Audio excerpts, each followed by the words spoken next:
Mga ka-best friend, welcome back dito sa ating YouTube channel. At for today's video ay may pag-uusapan tayo na bagay na napaka-importante pagdating sa ating Rosy Chariot, no?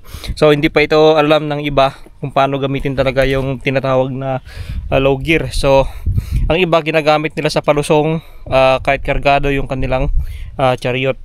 So for today's video, pakinggan nyo dahil napaka-importante ito at kailangan nyo itong malaman para tumagal ang low gear ninyo at para hindi masira yung differential ninyo pagdating sa mga ganito kataas. So napakatarik ito guys na akyatin natin. So ang motor na medyo nahirapan pa dito, Primera simula doon sa baba, pakyat dito naka Primera. So ito ang kagandahan sa chariot dahil meron siyang tinatawag na low gear, no? Very advantage sa ating chariot na meron tayong low gear. So nagkuha tayo ng saging na saba doon sa baba. At ngayon sa video ito ay kaalaman na naman sa mga hindi pa nakakalam ng ganitong mong bagay sa paggamit ng tinatawag na low gear, no? So ang low gear ginagamit po yan sa paakyatan lang, hindi siya ginagamit sa palusong. So yung iba ginagamit nila sa palusong bilang silbi ng pag-engine brake. Pero delikado yun guys pag ganun yung ginagawa nyo lagi sa chariot nyo. One time di pa yan masisira, pero pag ginagawa nyo lagi-lagi yan, mga 5 times yung ginagawa yan, ay magkakaroon ng diferensya yung chariot nyo. So sa vlog na ito ay ibabahagi ko sa inyo yung tamang paggamit ng low gear natin, tamang pagbaba at kung paano siya i-maniobra, no? So unang-una, yun, meron tayong tinatawag na shifter. Ito yung tinatawag na low gear shifter natin.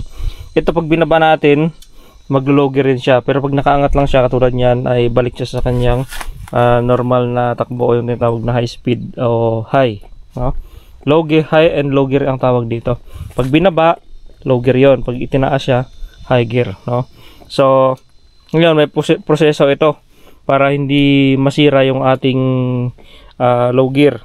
So may proseso yan para sa tamang paggamit niyan. So yung iba kasi kung sa Bisaya lang pataka lang gamit ka low gear, so masisira yung kanilang tinatawag na low gear transmission doon sa ibaba. So yun ang mga kadalasang nangyayari sa mga katropa nating may chariot, nasisira yung low gear nya kasi ang ginagawa ay nag-low gear kahit palusong. So hindi naman advisable yung ganung sistema ng paggamit niyan. So ang low gear ginagamit talaga sa paakyat para mag-low speed yung kanyang takbo at mag-transmit siya dun sa pinaka malaking gear niya, no? So yun, ibabag natin to. So syempre unang-una upo tayo dito sa ating chariot para yan malaman ninyo, no? So on natin, no? So pag on natin kailangan naka-neutral yan, tandaan nyo naka-neutral yung ating makina. Dapat i-neutral yan bago natin ibaba itong ating low gear. So baba natin. Ito pag mayroon siyang holding dito, kaso lang hindi ko nadala yung niya, parang bilog dito. So ipupush lang natin to pababa. Ito yung gamitin natin, yung pump natin. Yan pag ganun, para hindi tayo mahirapan. Kasi pag ganyan yung gamit na natin, pwedeng mabali yung kamay natin dito. Itong kamay natin pwedeng mabali ito. Kaya ang maganda dyan, ipam mo siya. Yan, ganyan, tulak mo siya gamit yung pam natin. Pag ganun, pababa. Kasi pababa yung tulak niya. Yan. So kailangan natin neutral yan. Kasi pag hindi siya naka-neutral ay matigas yung pagbaba nito. So neutral natin yon.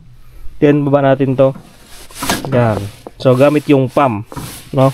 Huwag tayo gagamit ng ganitong style o ganito. Kung ganito, kung kaya nyo, pero mas madali yung ganito, i-push nyo pababa. So ayan, start na natin siya. Neutral tayo. Ayan, naka-neutral tayo. Then ang gagawin nyo ay apakan nyo lang yung clutch nya. Yung clutch nya, yung gear. Next procedure yun. So apakan natin yung apakan natin yung clutch, apakan natin yung gear, no? Yun, so mag-ano na yun siya sa low gear nya. Yun. So pagka binitawan natin yung ating first gear, medyo dandahanin natin para hindi mabigla yung ating low gear. Yan. So kahit gaano kataas yan, akyatin at akyatin yan ng ating chariot. Katulad nito, napakatarik. Oh, kaya nyo. Halos umaangat na yung ating gulong sa harapan, oh, umaangat na. Pero kayang-kaya niya pa rin akyatin. Ganyan katibay ang chariot at ganyan ka advantage pagdating sa kargahan. So pag gagamitin natin yung logger niya, dandahan lang yun yung pag-drive. Yun. So balik natin neutral. Yan. Kailangan natin ibabalik sa neutral yon para malambot yung pag-angat natin ng kanyang shifter. So ito, angat lang natin dito. So ang gagamitin natin ganito naman, no? Hawakan natin yung itong grip natin siya dito sa gilid. Angat. Yon. So ganoon lang. So kasi kung hindi siya naka-neutral ka primera, matigas. Hindi natin siya basta-basta maibaba ng nasa timing. So kailangan doon walang naglalak na gear doon sa kanyang tawag nito sa kanyang low gear. So yun. So ito kakayanin na ng first gear na normal na takbo. Yan. So dito kasi medyo hindi na gaano katarikan. Ito talaga yung nakita natin matarik yun. Napakalalim yan doon.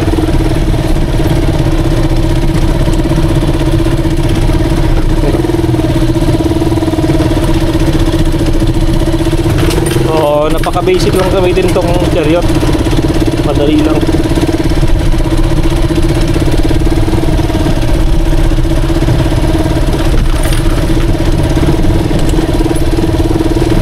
Yun, sa mga hindi pa nakasubscribe dyan, subscribe nyo po kayo sa ating YouTube channel.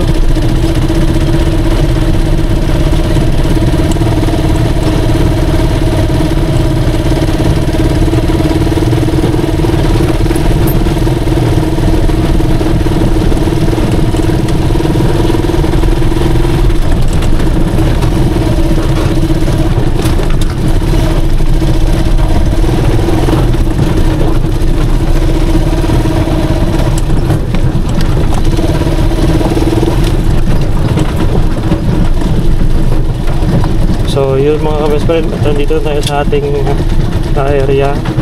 So next vlog tayo.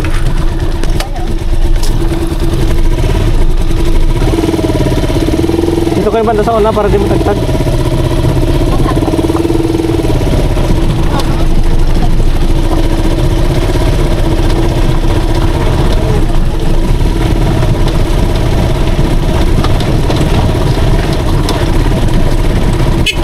Ito na kami.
Hawak na mayos, Milka, ha?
Patay pa.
Hapon. Ayaw sa manok.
Mainit dito.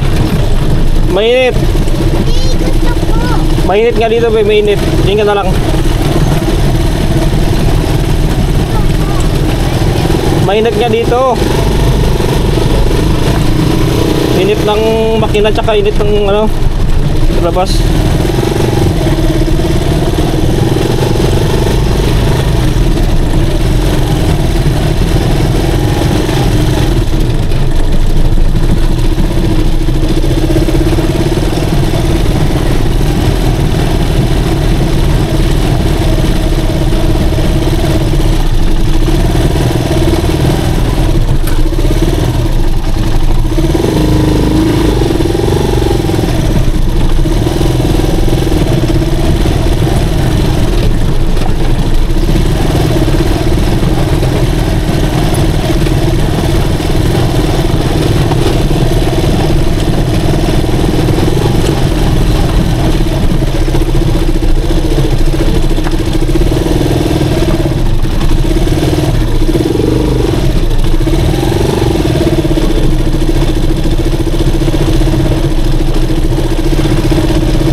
pa.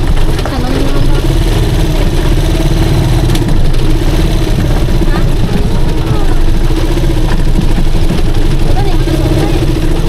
Ay, laki lang bala, malapit na.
Ha? Sira na. Kakaigan siguro yan?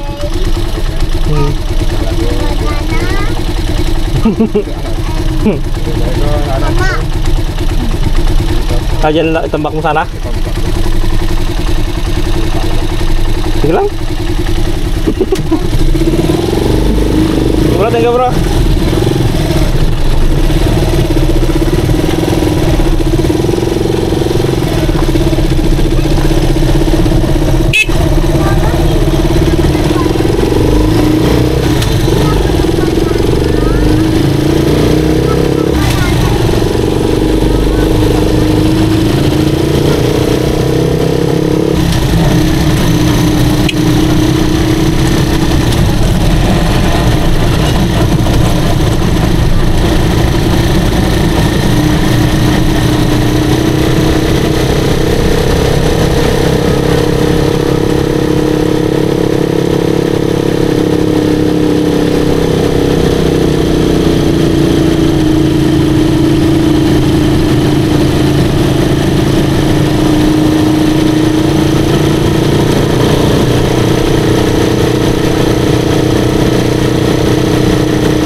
May kanal na tayo, Kot.